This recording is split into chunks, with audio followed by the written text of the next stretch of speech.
ओडिशा बर्तमान ध्वस्त हो विध्वस्त बीजेपी सरकार ओडिशार अयोग्य सरकार यही सरकार हटिबा दरकार। नमस्कार, मो ना दिवाकर पटेल, मु ओडिशा छात्र संगठन राज्य उपसभापति बर्तमान अच्छी सक्रिय सदस्य। देखु जितेबले गोटे सरकार अयोग्य सरकार थाए ओडिशा रे आम मान युवपीढ़ी को आसवा निहाती दरकार। सचेतन नागरिक हिसाब से आम आसवा दरकार।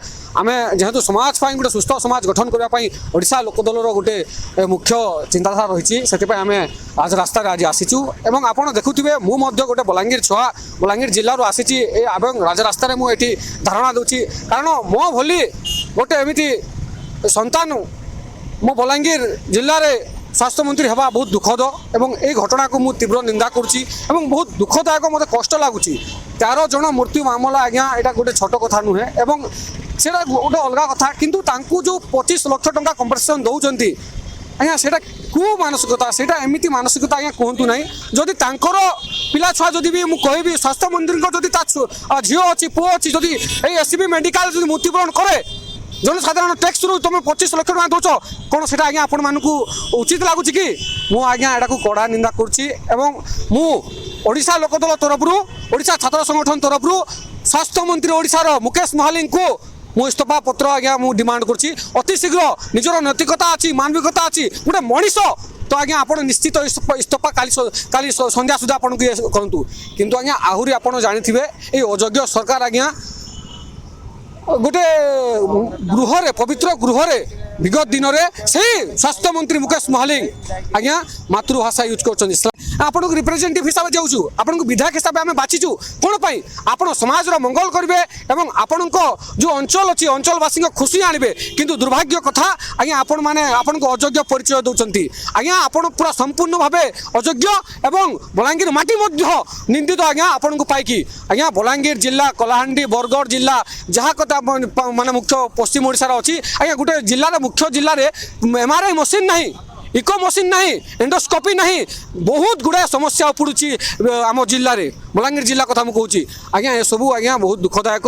ये 10-15 दिन हे गोटे भाईर माँ मृत्युवरण कला आमर भीम भोई मेडिकल बलांगीर आज्ञा तार किसी ठीक ठीक ना आज्ञा स्वास्थ्य अवस्था कथा बुझंतु शिक्षा अवस्था कथा बुझंतु जेको अवस्था वर्तमान अवस्था ओडिशा रे वर्तमान ध्वस्त हो विध्वस्त कर बीजेपी सरकार ओडिशार अयोग्य सरकार यही सरकार हटिबा दरकार। एवं मु निवेदन करछि ओडिशावासी को आम ओडिशा लोकदल को थोड़े सुजोग दिंतु आम उच्च युवपीढ़ी शिक्षित युवपीढ़ी आपण मानक समाज गोटे मंगल चिंताधारा आनीसु आज्ञा। ओडिशा छात्र संगठन राज्य सभापति अभिषेक दास आमे आज छिड़ाबार कारण गत किछ दिन हम गोटे घटना घटला कटक एससीबी मेडिकल रे 13 जनकर मूल्यवान जीवन मृत्युवरण करथिले सेटा राज्य सभा इलेक्शन मध्य से समय थिला जितेबले आमर स्वास्थ्य मंत्री और मुख्यमंत्री सकाळे गले एवं सेठी गले लोक केमती अच्छा जो मैंने आहत अच्छा से सहित आलोचना भी भल भाव में कले परवर्ती समय से सहित कथा भी होना आसिक रेम्युनेशन देदेले 25 लाख टंका 25 लाख टंका मूल्य गोटे मनुष्यर जीवन मूल्य 25 लाख टंका।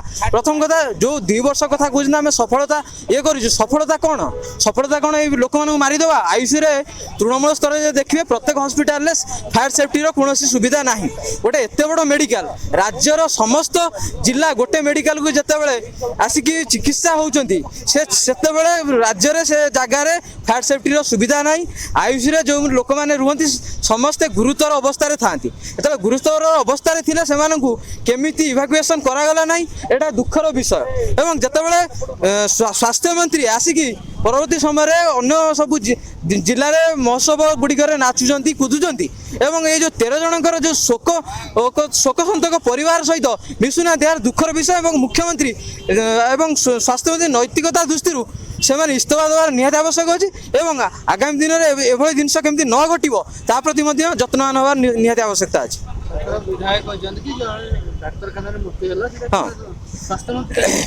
निश्चित भाव जितेबले जयनारायण मिश्र कहले जे साधारण घटनाटे स्वास्थ्य मंत्री कौन निया लगे निश्चित भाव ये गोटे कुस्थित चिंताधारा को दर्शाऊँगी जे बीजेपी एमएलए मानकर चिंताधारा कौन राज्यवासी जिते राज्यवासी से भोट दे आज आणिक विधानसभा बसैले लोक मान कथा चिंता करने कथा स्वास्थ्य सेवा विषय चिंता करने कथा स्वास्थ्य एवं शिक्षा विषय चिंता करने कथा से कहते साधारण घटना 13 ଜଣ ମରିଗଲେ ସେମାନଙ୍କ ପାଇଁ ସାଧାରଣ ଘଟଣା।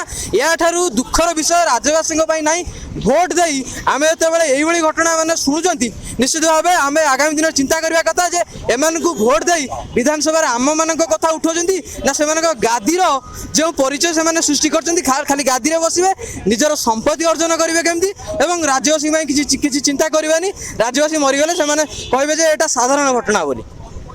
25 ଲକ୍ଷ ଟଙ୍କା ମୃତକ ପରିବାରକୁ ଦିଆଯାଇଛି। ତା ଭିତରେ ଛୋଟ ଛୁଆ ମଧ୍ୟ ମରିଛନ୍ତି ଏବଂ ବୃଦ୍ଧ ମରିଛନ୍ତି ଏବଂ ଯେଉଁ ମାନେ ଜନ୍ମ କରିଛନ୍ତି ବି ତାଙ୍କର ପିଲାମାନେ ମରିଛନ୍ତି ଏବଂ ସେ ପରିବାର ପ୍ରତି ଯେଉଁ 25 ଲକ୍ଷ ଟଙ୍କା ଦିଆଯାଇଛି ମୁଖ୍ୟମନ୍ତ୍ରୀଙ୍କ ତରଫରୁ, ଏଇଟା କେବେ ହେଲେ ସେ ପରିବାରକୁ ତାର ଆଗାମୀ ଭବିଷ୍ୟତ କଥା ଚିନ୍ତା କରିପାରିବ ନାହିଁ।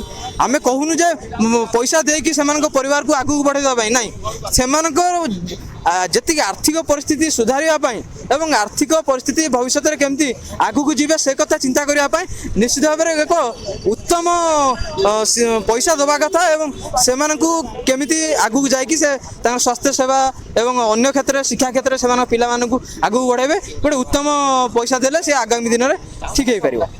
ମୋ ନାଁ ଓମ୍ ଶାରଦା, ମୁଁ ଓଡ଼ିଶା ଛାତ୍ର ସଂଗଠନର ରାଜ୍ୟ ସାଧାରଣ ସମ୍ପାଦକ। ତ ଆପଣ ଯେମିତି ଦେଖୁଛନ୍ତି ଆଜି ଆମେ ରାଜରାସ୍ତାକୁ ଆସିଛୁ ଏଥିପାଇଁ କି ଯେମିତି ଆଜିକାଲି ଦେଖୁଥିବେ ବହୁତ ସାରା ଏ ଯେଉଁ ସରକାର ଏବେ ଅଛି ବିଜେପି ସରକାର, ଇଏ ଆସିଲା ପରେ ବହୁତ ସାରା ଅନ୍ୟାୟ ହେଉଛି ଜନସାଧାରଣମାନଙ୍କ ପ୍ରତି। ବେସିକାଲି ଆପଣ ସ୍ୱାସ୍ଥ୍ୟ ବ୍ୟବସ୍ଥା ଦେଖନ୍ତୁ, ଯେଉଁ ମେଡ଼ିକାଲ ବି ଆପଣ ଯିବେ ନା ଠିକ୍ ସେ ଟ୍ରିଟମେଣ୍ଟ ହେଉଛି ନା କିଛି ବି ଗୋଟେ ଇସ୍ୟୁ ହେଲେ ତାର ନା ଇନଭେଷ୍ଟିଗେସନ ହେଉଛି। ଆଜି ଗୋଟେ ଏସ୍ସିବି ମେଡ଼ିକାଲ, ଏତେ ବଡ଼ ମେଡ଼ିକାଲ, ଓଡ଼ିଶାର ସବୁଠୁ ପୁରୁଣା ମେଡ଼ିକାଲ, ସେଠି ଯଦି ଆପଣ ଶିକ୍ଷା ମାନେ ସ୍ୱାସ୍ଥ୍ୟ ବ୍ୟବସ୍ଥାରେ ନିଆଁ ଲାଗିଯାଉଛି ଆଇସିୟୁରେ, ଆପଣ କହୁଛନ୍ତି ଆ ପାଇଁ ସ୍ୱାସ୍ଥ୍ୟମନ୍ତ୍ରୀ କେମିତି ଦାୟୀ? ଆଉ ସ୍ୱାସ୍ଥ୍ୟମନ୍ତ୍ରୀ ଯଦି ଦାୟୀ ନୁହେଁ ତାହେଲେ ଏଇଟା ସ୍ୱାସ୍ଥ୍ୟମନ୍ତ୍ରୀ ତ ଏଇକୁ ମାନେ ବିଲ୍ ପାସ୍ କରିଥିବେ ନା, ଆ ପୂର୍ବରୁ ଯିଏ ସ୍ୱାସ୍ଥ୍ୟମନ୍ତ୍ରୀ ଥିବେ ସେ ବିଲ୍ ପାସ୍ କରିଥିବେ।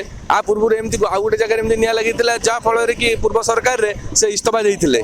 ତ ଆଙ୍କୁ ବି ଇସ୍ତଫା ଦେବା ଦରକାର, କାରଣ ଏମାନେ ବହୁତ କ୍ରାଇମ୍ କରୁଛନ୍ତି। ସ୍ୱାସ୍ଥ୍ୟ ବ୍ୟବସ୍ଥା ଦେଖନ୍ତୁ, ଶିକ୍ଷା ବ୍ୟବସ୍ଥା ଦେଖନ୍ତୁ, ସବୁ। ଆଉ ଏମାନଙ୍କୁ ଯେଉଁ 25 ଲକ୍ଷ ଟଙ୍କା କମ୍ପେନସନ୍ ଦେଲେ ତା ମାନେ କ'ଣ? ତାଙ୍କ ମୁଣ୍ଡ 25 ଲକ୍ଷ ଟଙ୍କା, ତାର ଇନଭେଷ୍ଟିଗେସନ୍ କ'ଣ ପାଇଁ ହେଲାନି? ସେଇ ଟାଇମ୍ରେ କ'ଣ ହେଲା ନା ବିଧାନସଭାର ଭୋଟିଂ ଚାଲିଥିଲା, ଖାଲି ଆସିଲେ ମୁଖ୍ୟମନ୍ତ୍ରୀ ସ୍ୱାସ୍ଥ୍ୟମନ୍ତ୍ରୀ ମୁହଁ ମାରିଦେଇକି ପଳେଇଗଲେ ଭୋଟିଂକୁ। ତାପରେ ଭୋଟିଂ ପରେ କହୁଛନ୍ତି ଆମେ ଏଥିପାଇଁ ଦାୟୀ ନୁହେଁ। ଏଥିପାଇଁ ଦାୟୀ କିଏ? ଆପଣ କୁହନ୍ତୁ, ଏଥିପାଇଁ ଦାୟୀ କିଏ? ଆଉ ଏମିତି ଯଦି ଆପଣ ସରକାର ଆପଣ ଜନସାଧାରଣଙ୍କ ପ୍ରତି କରିବେ, ଆପଣଙ୍କୁ ଜନସାଧାରଣ ମାନେ ଭୋଟ କ'ଣ ପାଇଁ ଦେଇଥିଲେ?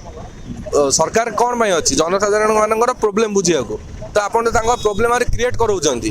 ଆଉ ଦିନକୁ ଦିନ ଅନ୍ୟାୟ ବହୁତ ବଢ଼ି ଚାଲିଛି ଜନସାଧାରଣ ମାନଙ୍କ ପ୍ରତି।